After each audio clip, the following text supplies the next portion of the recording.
오늘 말씀은 창세기 27강입니다. 남편의 사랑을 구하는 레아에게 아들을 주시는 하나님의 사랑. 우리 본문을 한번 읽어봅니다. 창세기 29장 31절에서 35절까지 말씀입니다. 제가 먼저 읽습니다. 주님께서는 레아가 남편의 사랑을 받지 못하는 것을 보시고 레아의 태를 열어 주셨다. 라헬은 임신을 하지 못하였으나 레아는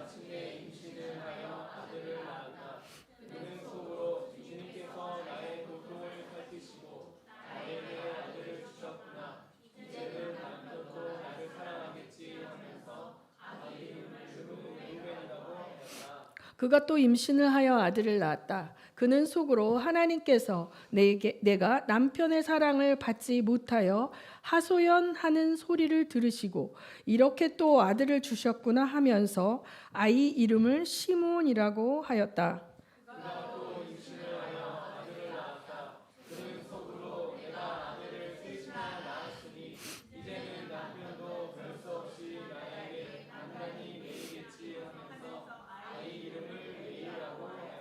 다 같이 그가 또 임신을 하여 아이를 낳았다. 그는 속으로 이제야말로 내가 주님을 찬양하겠다 하면서 아이 이름을 유다라고 하였다. 레아의 출산이 그쳤다. 아멘.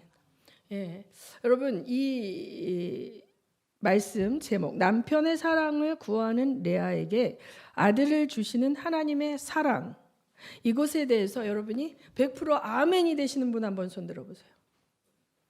아멘 되시는 분 한 분밖에 없어요? 두 분? 네. 자, 그러면 이 제목을 만약에 남편의 사랑을 구하는 레아에게 남편의 사랑을 주시는 하나님의 사랑이라고 제목이 바뀐다면 아멘 할 분 손 들어보세요. 네. 그렇죠? 지금 이 제목은 100% 은혜가 되지 않는 것이, 레아는 뭘 구하고 있습니까? 남편의 사랑을 구하고 있는데 그 남편의 사랑은 오지 않고 아들만 자꾸 오고 있어요. 그렇죠? 자, 이 비밀을 여러분이 깨달으시기를 예수 이름으로 축원합니다. 아멘. 아니, 하나님은 그렇게 레아가 남편의 사랑을 원하는데 그 남편의 사랑 좀 주시지, 남편의 사랑 안 주시고 자꾸만 애만 주시네? 그죠? 예. 여기 여러분 한번 대입해 보세요. 나는 내가 원하는 게 있어. 난 대기업에 가서 정말 멋지게 직장 생활 해보고 싶어. 나는 좀 건강하게, 좀 남자답게 막 진짜 근육맨으로, 상남자로, 막 매력적인 남자로 좀 한번 살아보고 싶어. 근데 내 몸은 너무 아파. 뭐 우리가 우리 안에 있는 내가 이루지 못했던 어떤 성취와 갖지 못했던 어떤 것들에 관한 욕망이 있을까요, 없을까요? 다 있습니다. 누구나 다 있어요.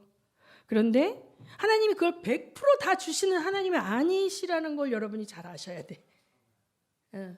그러면 하나님 이렇게 심술보가 많으시지? 내가 원하는 거 왜 안 주시지? 이렇게 생각하는 것이 아니라 여러분이 이제 나 중심적인 사고에서 벗어나서 하나님의 관점으로 내 인생 가운데 닥쳐지는 것들을 해석하기 시작할 때 여러분이 장성한 분량의 믿음으로 나아갈 수 있는 줄 믿으시기 바랍니다. 아멘.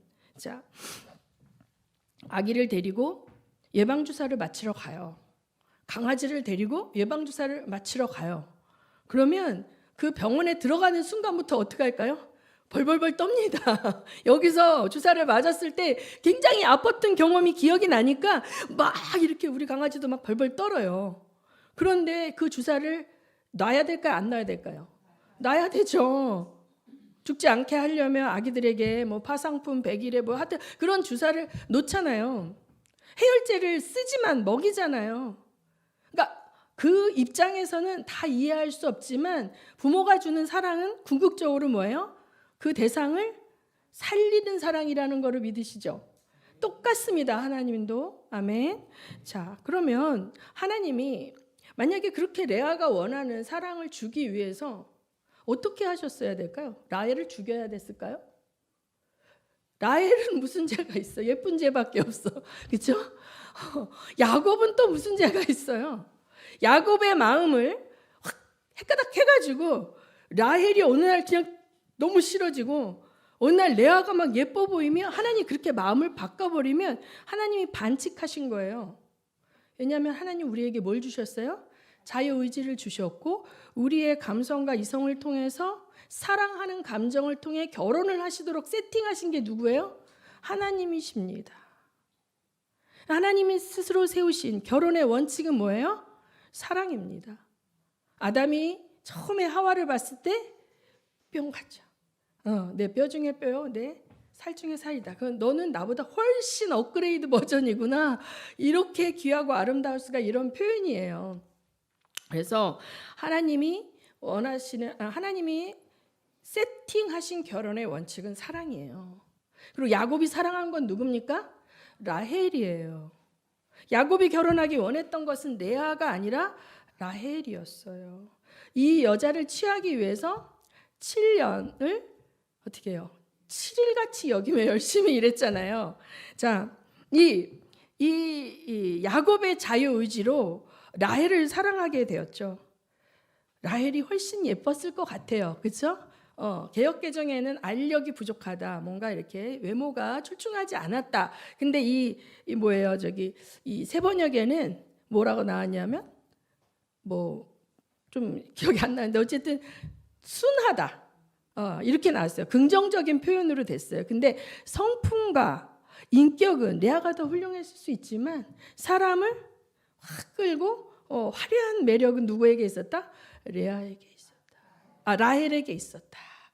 안 주시는군요, 여러분. 라헬은 근데 여러분들 이제 예쁜 사람들은 뭐예요? 인물값을 한다는 말이 있어요. 예쁜 것들은 지가 이쁜 줄을 안다 모른다?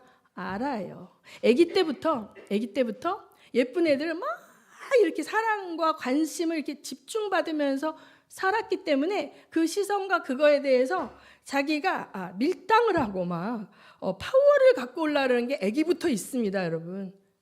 아기부터 우리 안에 우리의 혼적 자아가 이미 타락했기 때문에 그래서 이 라헬은 자기의 외모에 대해서 굉장히 자신이 많았을 거고 라헬이 자기가 어떤 관심과 주목을 받는 거에 대해서 프라이드가 있었겠죠. 그런가 하면 레아는 어떻게 해요? 자존감이 낮고 열등감이 있었으니까 사람들에게 주목을 받기 위해서 더 착하게 살았을 수도 있어. 그렇죠? 사람들한테 인정받기 위해서 더 열심히 섬기고 이렇게 했을 수도 있어.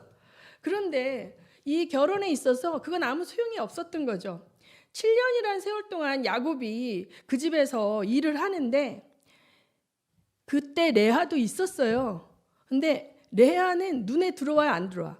안 들어오는 거야. 7년 동안 라헬 옆에 레아가 있는데 이렇게 오면 야곱의 시선 누구한테만 가? 라헬한테만 가는 거예요. 레아한테는 안 가는 거예요. 그런데 지금 이 본문에 현재 위치는 누가? 첫 번째 부인이에요? 레아. 본인이 원치도 않았는데 똑하니 아버지가 끼어 팔기로 팔았는데 안 팔릴 거부터 먼저 판 거예요. 그렇죠? 그래서 눈 뜨고 보니 사기를 당했죠, 야곱은. 레아가 이미 그렇죠? 이미 한 몸이 됐는데 눈 떠보니 라헬이 아니니까. 그래서 진짜 왜 라반은 그렇게 했습니까? 야곱이 일을 해도 너무 잘하는 거예요. 옛날에 우리나라 속담에 처갓집이 처가 예쁘면 처갓집 말뚝에다도 절을 한다 이런 것처럼 열심히 해서 내가 이렇게 일을 잘하고 능력 있는 사람이라는 걸 보여줘야 라헬을 자기 아내를 삼을 수 있으니까 아마 최선을 다해서 열심히 일을 했을 것이고 라반 입장에서 볼 때는 일을 되게 잘한다. 이렇게 성실하게 이렇게 지혜롭게 동물들을 딱 하면 동물들이 뭘 원하는지를 알아서 이렇게 하면서 이 야곱이 라반의 양을 친 다음에 낙태하는 양이 없어. 그냥 임신했다 하면 다 새끼를 쑥쑥 건강하게 잘 낳고 애들이 건강하고 배탈이나 이런 병도 안 걸리고 막 잘 낳으니까 이런 일꾼을 어디 가서 또 구하겠는가 라는 생각이 들어서 이놈을 어떻게 잡아놓을 수 있을까 하다가 딱 하니 어차피 사람들이 잘 이렇게 주목도 안 하는 레아를 시집을 보내서 7년을 더 내 옆에 묵고 두리라 이런 이제 사기성 나쁜 생각을 해서 이제 레아 먼저 보낸 거죠. 그러니까 레아는 어떤 존재였어요? 사실은 야곱을 라반 옆에 두기 위해서 이용됐어요. 아버지한테. 자식이지만 뭐예요? 수단이 된 거예요. 돈벌이 수단이었던 거예요. 레아의 인생이 너무 불쌍하죠. 불쌍해 안 불쌍해요? 불쌍해요. 그런데 하나님께서는 그 라반의 그 하나님도 모르는 사람, 자기 가치관과 자기 꾀를 믿고 사는 라반을 이렇게 죽일 수도 없고 이 12족속이 태어날 때까지는 라반이라는 족장이 보호의 울타리가 되어줘야 되는데 이 사람이 피요하게 100% 하나님의 컨트롤을 받는 사람이 아니라 사악한 자기 욕심과 이 탐심이 많은 사람이고 사기성, 자기가 원하는 걸 얻기 위해서는 사람도 이용하고 말도 바꾸고 이러는 거에 죄책감이 없는 그런 사람이에요. 세상에 널려 있는 그런 사람이란 말이에요. 그렇지만 이 아이들이 태어나고 이 거대한 족장이 되기까지 야곱을 보호해야 되고 모든 이방 족속으로부터 야곱이 안전하게 아이들을 키울 수 있는 울타리가 되어주는 거죠. 그렇죠? 자, 그래서 이러한 복잡한 인간의 죄성과 이런 것들 때문에 레아가 라헬인 것처럼 꾸미고 그 장막으로 신방으로 들어가는 거 하나님 막지 않으셨어요. 그렇죠? 그리고 이 황당해하는 야곱에게 야 7일만 더 지나면 7일 동안은 레아를 좀 해줘라. 그리고 7일 이후에 라헬도 너에게 줄 가불로 주는 거예요. 이번에는 그죠? 7년 더 일한 다음에 준다 그러면 얘가 빡칠 테니까 화날 테니까 가불로 주는 거야. 7일만 일을 하고 라헬이랑 합방을 해라. 대신 7년을 더 일해라. 이렇게 된 거잖아요. 이런 과정 속에서 여러분 7일 동안은 할 수 없이 야곱의 입이 대빨 나왔어도 레아의 장막에서 계속 있었겠죠. 7일이 지나고 라헬이 이제 시집을 오고 난 다음에는 야곱은 어느 장막에 거했겠어요? 라헬의 장막에서 살았겠죠. 레아의 장막으로는 잘 안 갔을 거예요. 이 사람은 계속 여동생의 장막으로 들어가는 남편의 뒷모습을 바라보며 마음에 눈물이 흘렀겠죠. 그런데 이제 장인어른이나 주변의 처가의 눈치 때문에 어쩌다 한 번씩 레아의 장막으로 들어가면 합방하는 족족 애가 생기네. 자, 그래서 여기서 이 레아가 자녀의 이름을 짓는 것을 보면 이 첫 번째 임신에서 아들을 낳았을 때 레아에게 어떤 기대가 있었습니까? 보라 아들이라 이렇게 얘기해. 그 당시 고대 근동 사회에서 여인에게 아들이라는 건 훈장과도 같은 거예요. 그러니까 자기가 외모는 좀 딸려도 똑하니 아들을 낳았어요. 그리고 정말 아들을 낳으면 아들이 얼마나 이쁘고 정말 이 아들이 귀해서 이 아들을 보러 자꾸 레아의 장막으로 들어갈까 안 들어갈까요? 들어가겠죠. 레아의 장막으로. 그러다가 또 둘째가 생겼죠. 셋째가 생기고 넷째가 생기고 날 때마다 새 아이가 나올 때마다 야곱은 자기도 그 사랑의 감정도 있지만 이 아이에 대한 아버지로서의 어떤 부성애와 여러 가지 복합적인 것들로 자꾸 레아의 장막에 들어가는데 레아의 장막에서 합방만 하면 덜컥덜컥 자꾸 아이가 생기는 거죠. 자, 근데 이 이유는 뭐라 그랬어요? 레아의 태를 누가 열어주셨다? 하나님이 열어주셨다는 거예요. 그런데 이 이름이 자 르우벤이라는 이름은 뭐예요? 보라 아들이라라는 뜻이에요. 자, 나 아들 낳은 여자야. 나 아들 낳은 여자야. 자, 그러면서 아들은 아들인데 이 아들의 탄생, 출생에 대한 그 레아의 기대는 뭐예요? 이제 남편이 나를 사랑하겠지. 이 별개의 문제인데 레아는 속고 있어요. 레아는 그걸 바라고 있어요. 나에게 아들이 태어나면 남편의 사랑이 나에게 옮겨올 거야. 근데 어때요? 안 옮겨와요. 안 옮겨. 두 번째를 낳았어요. 자, 두 번째 아들 이름 뭐예요? 시므온이에요. 근데 여기 보면 시므온 자, 내가 남편의 사랑을 받지 못하여 하소연하는 소리를 들으시고 이렇게 또 아들을 주셨구나. 자, 이 얘기를 들어보면 이 레아는 맨날 하나님 앞에 가서 울면서 하나님, 난 남편의 사랑을 받고 싶어요. 남편의 사랑을 주세요. 이렇게 하소연하면서 울었는데 하나님이 그 소리를 들으셨구나. 그것에 대한 사인이 뭐예요? 나에게 시므온이라는 아들이 주어졌어요. 시므온이라는 아들의 이름은 하나님 들으셨다는 뜻이거든요. 들으셨다. 그런데 여기서 그게 아니라 하나님이 들으셨으니, 자, 내가 남편의 사랑을 구하는 기도를 들으셨는데 아들을 주셨으니 남편의 사랑이 오겠다는 사인으로 받고 할렐루야 했겠지. 그렇죠? 여러분 그럴 때 많죠? 어떤 사인 기도를 할 때 내가 원했던 것을 주시고자 하는 하나님의 뜻과 상관없이 어떤 것이 왔을 때 내가 그걸 그렇게 해석하고 할렐루야 하고 직진할 때가 있어요, 없어요? 있어요. 그래서 여기서 시므온을 주신 아버지의 뜻을 남편의 사랑을 너에게 주겠다라는 뜻으로 해석한 이 레아는 행복했지만 사랑은 왔다 안 왔다? 오지 않았다. 오지 않았다. 그런데 또 세 번째 아들을 낳았을 때 자 뭐라 그랬어요? 그가 또 이제 임신하여 아들을 낳았다. 34절에 내가 아들을 셋이나 낳았으니 이제 남편도 별 수 없이 나에게 단단히 매이겠지 하면서 아이 이름을 레위라 하였다. 레위라는 이름은 묶였다. 연합 강제적으로 자식 때문에 산다. 뭐 이런 묶였다. 그래갖고 이 세 자식을 통해서 내 남편이 이제 나에게 단단히 묶이겠구나라는 기대를 가지고 이름을 레위라고 지었어요. 그런데 어떻게 됐다? 안 왔죠. 아마 라헬은 너무 마음이 상했을 거예요. 언니는 저렇게 아들을 쑥쑥 낳는데 나는 왜 아들을 못 낳지만 우울증도 올 수 있고 너무 침체돼 있으니까 오히려 야곱은 그 사랑하는 라헬이 너무 이렇게 침체돼서 막 슬퍼하니까 그 여인을 위로하기 위해서 더 달라붙어 있었을 거예요. 더 못 떠났을 것 같아요. 그렇죠? 그런데 자, 네 번째 35절의 시작. 그가 또 임신을 하여 아들을 낳았다.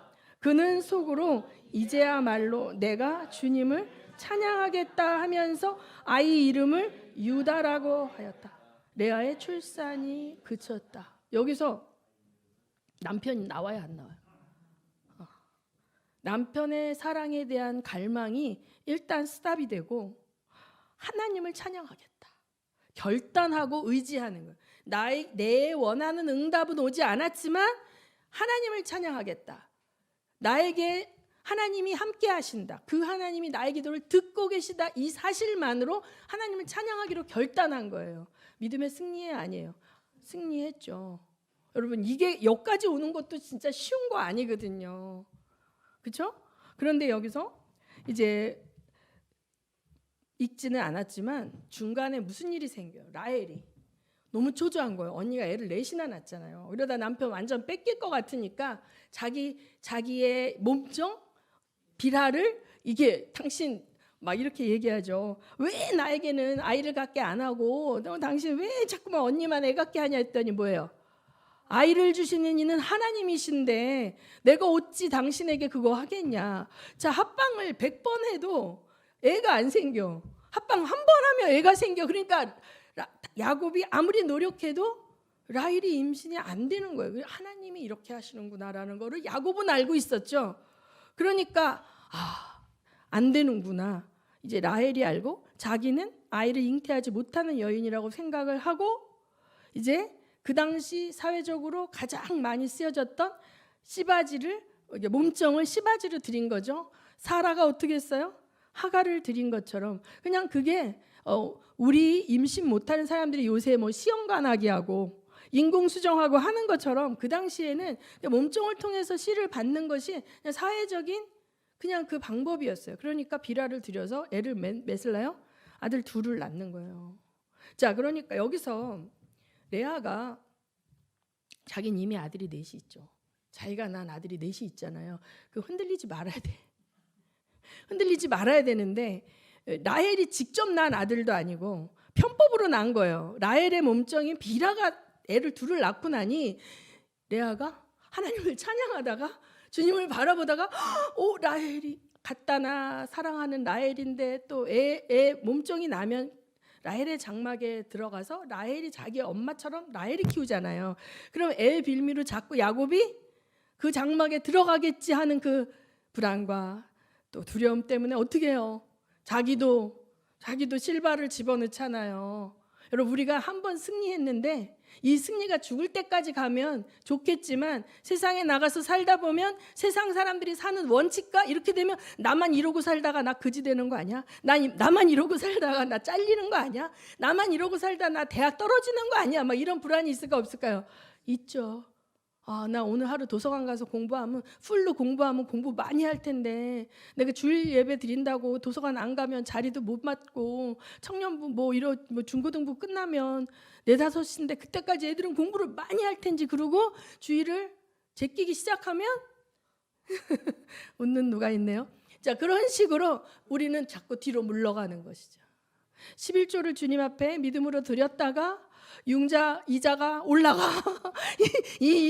이만큼 헌금 안 하면 우리 생활비가 좀 넉넉할 텐데 하면서 11조를 슬쩍슬쩍 제끼기 시작하고 이렇게 자꾸 세상 사람들이 이렇게 격동하고 세상 사람들이 하는 걸 들여다보고 있다가 어떻게 됩니까? 믿음에서 뒤로 물러가는 게 우리 모습이에요. 레아가 그런 거예요. 레아가 애를 둘이나 집어넣었어요. 아니, 애를 둘이나 받아냈어요. 실바를 통해서. 자, 그럼에도 불구하고 레아는 불안해. 평안함이 없어. 왜? 하나님이 레아를 향하신 하나님의 뜻을 모르고 야곱은 처음부터 레아에게 아내의 사랑을 주지 않았다는, 자기는 사랑에 의해서 이 사람의 아내가 된 것이 아니라는 명백한 팩트를 수용하기를 거부하는 거예요. 우리가 정확하게 알아야 되는 게 믿음이라는 게요, 현실을 부인하는 게 믿음이 아니에요. 때로는 현실을 부인하는 게 믿음일 수 있어요. 그런데 자, 여기서 레아의 간절한 기도를 하나님이 들으시지 않는 이유는 뭐냐면 야곱과 라헬을 망가뜨리면서 레아를 만족시키실 수 없는 하나님의 뜻이 있는 거죠. 그런 가운데 원칙에 의한 결혼은 레아와 야곱의 결혼이 아니라 라헬과 야곱의 결혼이었죠. 그럼에도 불구하고 하나님은 라헬을 다듬고 라헬을 교만하지 않도록 하기 위하여 허락지 않으시죠. 아들을. 이 하나님의 놀라운 사랑이, 우리는 라헬에게는 자식을 쑥쑥 주시고 레아에게는 남편의 사랑을 쑥쑥 주시는 게 하나님의 사랑 같지만 그게 아니라 그들이 원하는 것들을 유보하시면서 하나님은 하나님의 사랑으로 그들을 다듬고 키워가시는, 이것을 여러분이 아셔야 됩니다. 이걸 모르면 인본주의 신앙 속에 갇혀서 다고다고하는 신앙, 왜 안 주세요? 왜 안 주세요? 자기의 욕망을 채우기 위해서 교회에 나오고 자기의 응답을 받아내는 존재로만 하나님을 대하는 그러한 신앙에서 성장하지 못하는 거예요. 그렇죠? 자, 그런데 여기에 또 한 가지 사건이 있어요. 30장 14절에서 21절부터 우리가 보면 좀 읽습니다. 시작. 보리를 거두어 드릴 때에 르우벤이 들에 나갔다가 자기 나무를 발견하여 어머니 레아에게 가져다 주니 라헬이 레아에게 말하였다. 언니 아들이 가져온 자기 나무를 조금만 나눠줘요. 레아가 라헬에게 말하였다. 내 남편을 차지한 것만으로는 부족하냐? 그래서 내 아들이 가져온 자기 나무까지 가져가려는 것이냐? 라헬이 말하였다. 좋아요. 그럼 언니 아들이 가져온 자기 나무를 나에게 주어요. 그 대신에 오늘 밤에는 그이가 언니하고 함께 자도록 하지요. 그날 저녁에 야곱이 들에서 돌아올 때에 레아가 그를 맞으러 나가서 말하였다. 당신은 오늘 밤에는 나의 밤으로 드셔야 해요. 나의 아들이 가져온 자기 나무를 라헬에게 주고 그 대신에 당신이 나의 방으로 드시게 하기로 했어요. 그날 밤에 야곱은 레아와 함께 잤다. 하나님이 레아의 호소를 들어주셔서 레아가 임신을 하였고 야곱과의 사이에서 5번째 아들을 낳았다. 레아는 내가 나의 몸종을 나의 남편에게 준 값을 하나님이 갚아 주셨거나 하면서 그 아이 이름을 이사갈이라고 하였다. 레아가 다시 임신을 하여서 야곱과의 사이에 6번째 아들을 태어났다. 레아는 하나님이 나에게 이렇게 좋은 선물을 주셨구나. 내가 아들을 6이나 낳았으니 이제부터는 나의 남편이 나에게 잘해주겠지 하면서 그 이름을 스불론이라고 하였다. 얼마 뒤에 레아가 딸을 낳고 그 아이 이름을 디나라고 하였다. 자, 여기 보면 레아의 집착이 포기가 안 되고 있죠. 포기가 안 되고 있죠.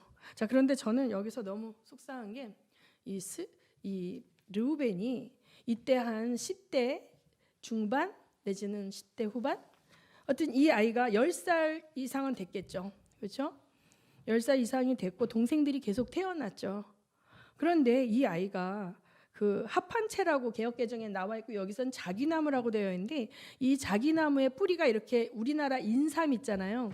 그런 식으로 되어 있어서 그 고대 근동에서는 이걸 먹으면 임신이 잘 된다라는, 그리고 이제 그 어떻게 보면 합방할 때 이제 뭐 잘 이렇게 임신이 되도록 돕는 약초라고 소문난 그건데 르우벤이 그걸 캐자마자 엄마에게 갖다 주는 거예요. 엄마가 불임도 아니고 엄마가 애를 몇이나 낳았잖아요. 동생들이 줄줄이 있는데도.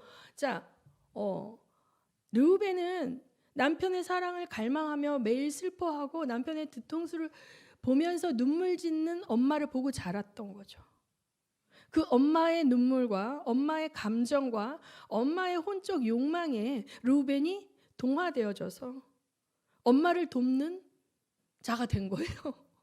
그래서 무기라고 생각되는, 아버지를 끌어올 수 있는 무기라고 생각하는 것을 엄마에게 갖다 준 거예요. 르우벤이, 여러분 이 상담을 공부하면 첫 자녀, 엮이는 가정의 첫 번째 자녀는 그 감정적인 대리 배우자 역할을 한다고 되어 있어요.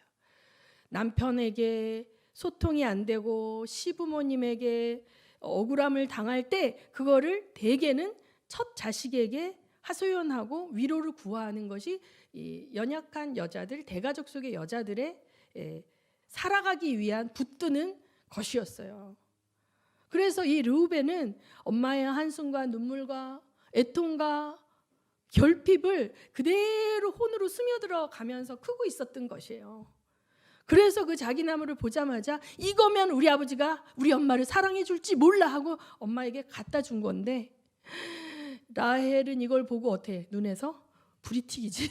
나는 아들이 어려가지고 아직 애가 젖 먹고 있어가지고 나는 이런 거 갖다 주는 아들도 없고 막 하면서 언니에게 가서 그거를 내놔라, 나한테 팔아라, 막 이렇게 얘기하는 거죠. 자, 그래가지고 그 두 여자 사이에 이런 가운데 야곱은 돌아오는데 딱 레아가 막아서서 오늘은 제 방으로 들어가세요 이러니까 무슨 소리입니까? 이렇게 하니까 야곱의 입장이 여러분 한번 되면 어떨 것 같아? 아, 그러세요? 하고 들어가니까 이건 뭐 하는 것? 팔려가는 거, 그렇죠? 그러면서 한편으로는 레아에 대한 측은함이 있었겠죠. 이 여자가 오죽하면 이렇게까지 할까 하고 못 이기는 척 들어갔겠죠. 그랬더니 하나님이 또 태를 열어서 아들을 주셨는데, 자, 여기서 하나님을 찬양합니다라고 남편의 사랑에 집착하면서 포기하면서 하나님을 찬양했던 이 레아가 다시 집착해. 이름을 보면 알 수 있어요. 이름을. 이사갈이 뭐예요?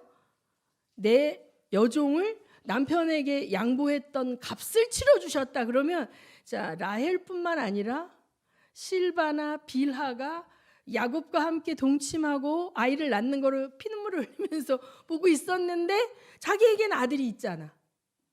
그렇죠? 근데 자, 자기 손으로 자기의 여종을 남편에게 내어주는 것이 쉬웠다, 어려웠다?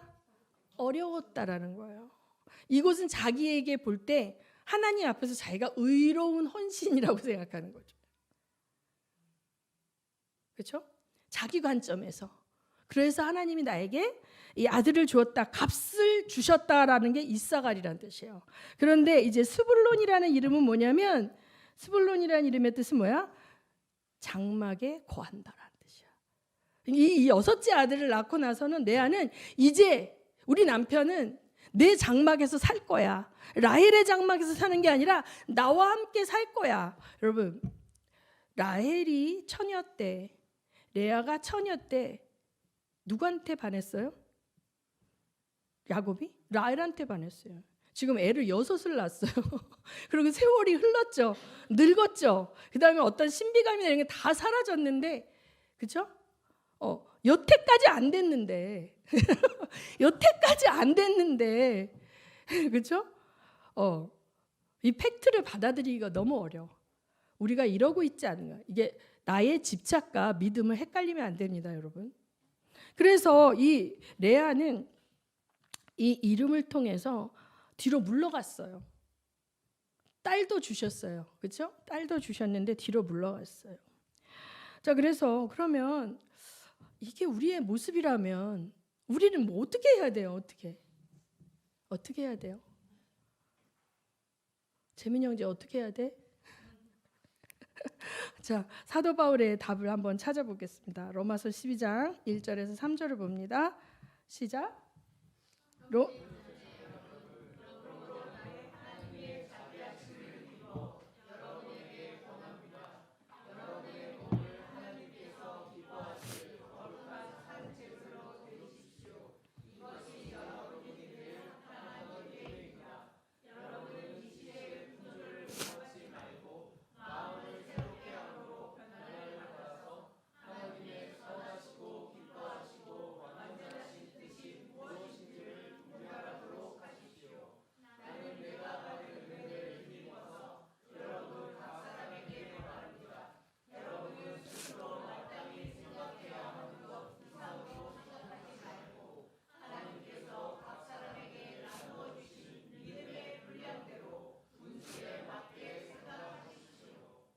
네. 그 당시 고대 근동의 사회에서는 여인들에게 어떤 주도권이 없었죠. 그래서 결혼하기 전에는 그 아버지가 그 여인의 삶의 인생의 주도권을 갖고 있어요. 그러니까 지금으로서는 상상도 할 수 없는 일인데 레아는 아버지에 의해서 야곱에게 시집을 가게 된 거예요. 야곱이 레아를 원치 않아도. 그랬는데 이제 결혼을 하게 되면 여자들은 남편에게 의해서 삶의 주도권을 갖게 되죠. 그러고 난 다음에 남편이 늙고 힘이 없어지면 누구에 의해서 주도권을 갖고 삽니까? 아들에게 하는 거예요. 그런데 이 남편이 이 레아의 법적인 남편인데 심정적인 남편이 아닌 거죠. 이 라헬만을 사랑했고 라헬 장막에서 살고 라헬과 부부간의 친밀감을 나누고 레아는 가끔 한 번씩 이렇게 손님처럼 찾아오는. 그러니까 여러분 지금 제 세대도 이게 이해가 안 되지만 우리 차권사님 세대나 그 위의 세대는 한국에도 이런 일이 많았잖아요. 저희 친정 아버지도 우리 할아버지가 소시를 드려가지고 우리 친할머니가 우리 아버지랑 밤에 주무시면서 맨날 울었대요. 우리 아버지가 그걸 봤대요. 그러니까 그 첩의 방으로 들어가는 그 남편을 놔야만 하는 그 어떤 그 시대의 여인들의 서러움이 있었지만 거기에서 여인들이 살아갈 수 있는 힘이 뭐예요? 아들이었던 거예요. 하나님이 이 남편의 의지를 꺾어서 이렇게 로봇으로 만들어서 강제적으로 사랑을 이렇게 하게 하시는 그것은 하나님의 원칙에 어긋나지만 생명의 근원 되시고 창조해 주신 하나님이 아들을 주시는 것은 하나님의 법칙 가운데 월권이 아니고 해서 그 아들을 주셨던 거죠.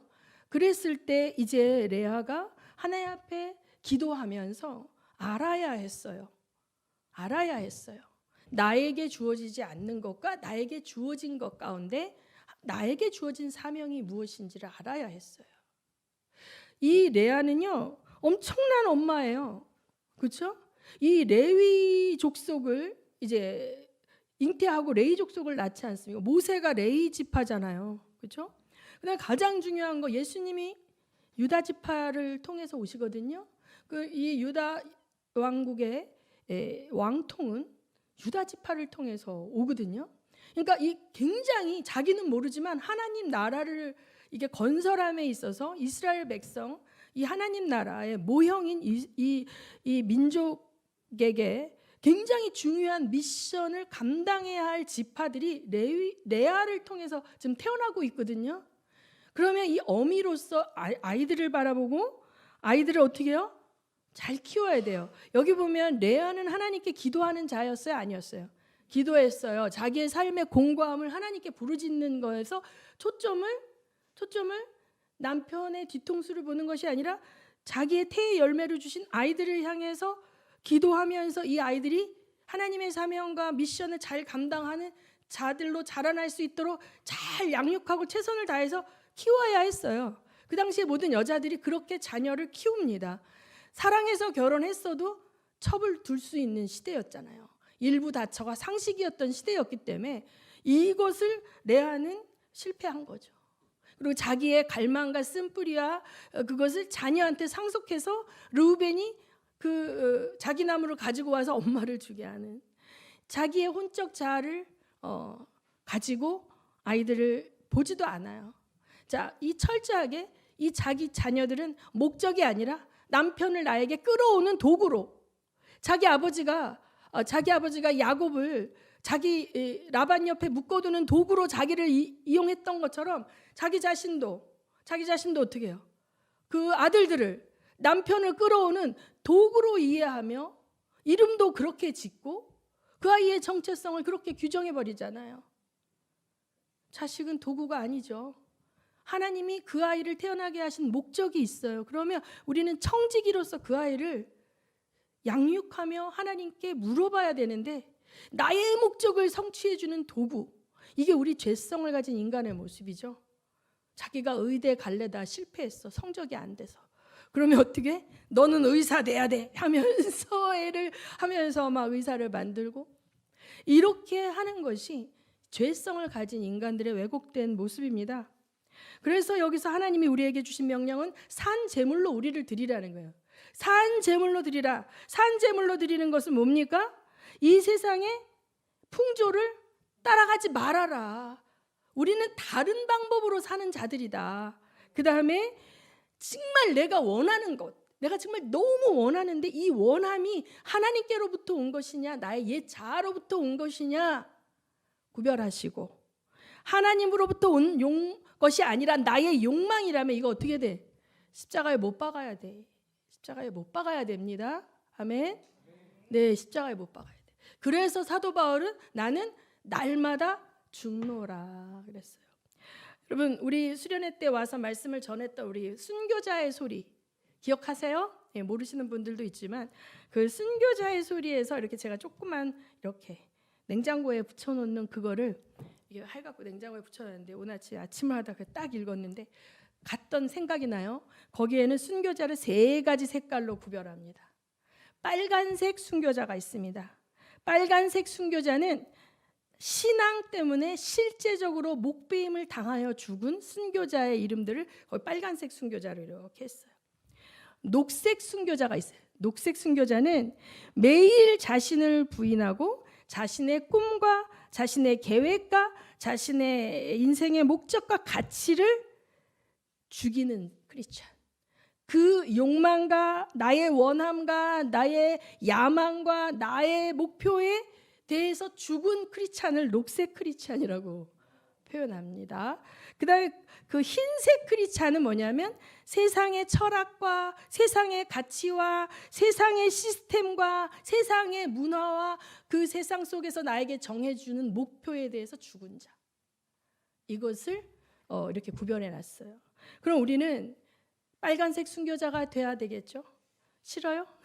그것은 하나님이 허락하신 자만이 가능합니다. 그러나 녹색 순교자, 흰색 순교자는 날마다 우리가 해야 되는 일이에요. 그래서 사도 바울이 뭐라고 했어요? 나는 날마다 죽노라라고 했어요.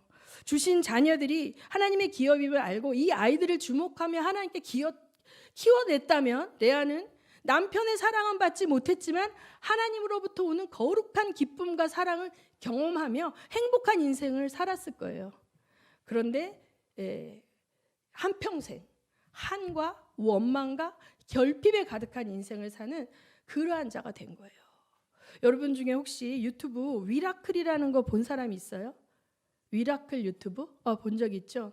저는 그걸 보고 너무 깜짝 놀랐는데 그 위라클이라는 유튜브를 운영하는 자는 젊은 청년인데 30대 초반인 것 같은데 20대 중반에 사고를 당해가지고 뭐가 이렇게 굴러 떨어져가지고 목 이하가 전신마비가 온 거예요. 전신마비가 왔는데 그 전신마비가 온 상태에서 재활을 해가지고 지금 현재는 하반신 마비예요.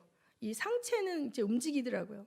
근데 이 사람이 뭐 자살하고 죽고 우울증에 빠지는 그런 상황이 아니라 그 과정이 짧게 있었겠죠. 그런데 자기 같은 원치 않는 사고를 당해서 하반신 마비가 되고 장애인이 된 사람들을 위한 유튜브를 만든 거예요. 근데 요새 연애에 빠져가지고 지금 알콩달콩 난리인데 새롭게 하소서에 그 MC 공동 MC였던 송지은이라는 자매인데 저는 잘 몰라. 근데 아이돌 가수였대는데 진짜 예쁘고 착하고 순수한 자매예요. 근데 이 자매하고 지금 결혼하기 직전인데 어떻게 결혼하게 됐냐면 이 사람이 그 자매에게 프로포즈한 게 아니라 이 자매가 그 사람에게 다가갔어요. 어떻게 다가갔냐면 어떻게 만났나를 봤더니 어느 날 유튜브를 보는데 이 위라클이라는 유튜브에서 자기 전신이 망가졌는데 너무 사람이 밝은 거예요. 근데 그게 밝은 척하는 게 아니라 진짜 밝은 건데 이 자매가 얘기하기에 자기가 처음 본 영상이 뭐냐면 하반신 마비된 장애인이 똥 싸는 방법이었대요. 그래서 그 하반신 마비된 장애인이 똥 싸는 방법에서 나도 그걸 한번 찾아봤더니 그거 진짜 이렇게 어떤 식으로 침대로 올라가서 뭐 관장을 하고 이게 자연적으로 이게 대변이 안 나오나 봐요. 근데 그거를 이렇게 하면 할 수 있어요, 여러분. 이렇게 해서 이 송지은이라는 자매가 이걸 보고 뭐지? 이 사람은 뭐지? 이런 불행과 어려움에 대해서 이거를 이렇게 말할 수 있는 이건 뭐지? 하면서 이 자매가 반한 거는 뭐냐면 그 사람의 내면이에요. 어떤 장애와 어려움에도 이렇게 밝을 수 있는 사람이면 한번 만나보고 싶다라는 이런 생각을 했고 어떤 기도회에 갔다 그 사람이 왔다 그래서 이제 자매가 이렇게 이제 먼저 인사를 하고 다 크리스찬이에요. 이 남자도 크리스찬이고. 자, 이 사람이 우울증에 걸려 자살할 수 있는 길도 있어요. 너무너무 이 아버지는 무슨 어떤 방송국 PD인데 평생 내가 이 아이 죽을 때까지 이 아이를 감당해야 된다라는 생각을 했대요. 이 마비 사고가 온 다음에. 그러면서 이 아이를 붙들고 걱정하지 마라. 아버지가 너 죽을 때까지 최선을 다해서 책임지고 너의 생계와 이런 거를 염려하지 말아라. 아빠가 있잖아. 이렇게 그 아빠도 훌륭한 아빠인데 그런데 이 청년은 지금 뭐 몇십만 유튜브기 때문에 경제적으로 아버지한테 의존하지도 않을 뿐만 아니라 귀하고 아름다운 아내도 얻었어요. 이 자매 송지은이라는 자매가 되게 신실하고 진실한 자매래요. 그래갖고 어떤 그 전현문가 하는 그 사람이 얘한테는 농담을 못 한대요. 너 요즘 살찐 것 같아. 그러면 이제 아이돌한테 살찌는 건 아주 큰. 그래서 얘는 얼굴이 똥똥하고 빵빵해져도 그냥 그렇게 말을 못 했는데 애가 너무 진지한 애고. 그런데 뭐랄까 진짜 사랑을 만난 거예요. 그리고 뭐 이렇게 유튜브에 올라가려고 뭐 휠체어 타고 손잡고 걷기 막 이런 거 올라오고 그리고 미국에 가서 강연도 하고 이 청년이 다 크리스찬이라 또 그 강연하기 전에 휠체어 한 5대가 막 기도하고 저는 막 가슴이 뿌듯해요. 정말 너무 귀하다. 이 형제가 얼마나 많은 그 장애인들 원치 않는 사고를 당한 자들에게 빛이 되고 희망이 될까? 그러니까 내가 원치 않는 것 가운데 거기에 하나님의 사명이 숨어 있는데 그 사명을 발견하지 못하고 내가 원하는 거 얘가 계속 자기가 두 발로 걷는 거에만 집착했다면 아직까지도 절망 가운데 있을 것인데 자기는 나처럼 사고를 당해서 이 희망을 잃은 자들에게 희망이 되고 싶어. 그래서 이름이 위예요. 위 플러스 미러클 해갖고 위라클이라는 그런 유튜브를 운영하고 있어요. 그래서 우리가 나의 원함이 아닌 하나님의 원함을 따라가는 분들이 되시기를 예수 이름으로 축원합니다. 정말 나는 내와 같은 모습이 없는가? 하나님께서 결핍을 허락하신 것 안에 나의 사명이 있을 수 있습니다. 우리는 나의 삶 속에서 녹색 순교자가 되어져서 나의 옛자, 가장 어려운 것이 나의 옛자입니다. 우리는 나의 옛자라는 우상을 섬기고 사는 것이 아닙니까? 또 흰색 순교자가 되어져서 이 세상이 압박해 들어오고 하나님을 거역하고 배반하는 길로 나아가는 이 세상 가운데 내가 가진 것을 잃을까 봐 두려워서 그들에게 굴복할 수 없는 그러한 차라리 죽으면 죽으리라 하는 흰색 순교자가 되어져서 우리가 그렇게 거룩한 산 제사를 드리는 그러한 자가 될 때 하나님께서 우리가 생각했던 이상의 것으로 우리를 채워주실 줄 믿습니다. 기도하시겠습니다. 이 시간에 통성으로